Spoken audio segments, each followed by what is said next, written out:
আসসালামু আলাইকুম সম্মানিত দর্শকবৃন্দ। আজকে যে ঘাসটি আপনাদের সামনে দেখানো হচ্ছে এটি সেই ইন্দোনেশিয়ান স্মার্ট নেপিয়ার ঘাস। এটি মূলত আপনার খামারের গরু ছাগল অথবা বেড়া মহিষ গারল যে কোনো গবাদি পশুর জন্য আপনারা চাইলে এই ঘাসটি চাষ করতে পারেন। খুবই নরম এবং মিষ্টি ঘাস এবং খুবই রসালো এবং স্বাদযুক্ত ঘাস।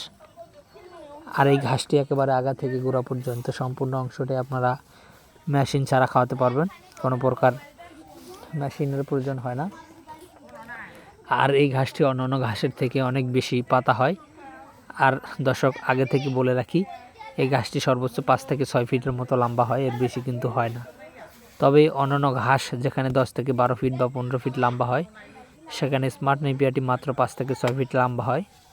তবে আরেকটি বিষয় হলো, অন্যান্য ঘাস যেখানে একটি জারে 20 থেকে 30টি বা 40টি চারা হয়, সেখানে ইন্দোনেশিয়ান স্মার্ট নেপিয়ার ঘাসে একটি জারে আপনার 150 থেকে 200টিরও বেশি চারা কিন্তু খুব অনায়াসই হয়ে যায়। তো দর্শক, লম্বায় কম হলেও নিচ থেকে অনেক বেশি চারা হওয়ার কারণে এই ঘাসটি কিন্তু ফলন মূলত কম হয় না। আর পাশাপাশি এই ঘাসটি যেহেতু আপনার পাতাটা বেশি হয়, সে কারণে বিশেষ করে গবাদি পশু অনেক বেশি খায় অন্যান্য ঘাসের তুলনায়। তো দর্শক, আমাদের কাছে ইন্দোনেশিয়ান স্মার্ট নেপিয়ার সহ যারা পাকচন, লাল Pakchong, elephant hybrid, Zanzibar hybrid, Taiwan hybrid, Guatemala hybrid এবং পানিতে চাষ হয় জার্মান হোয়াইট হাইব্রিড, এই সকল ঘাসের কাটিং কিন্তু আমাদের কাছে রয়েছে।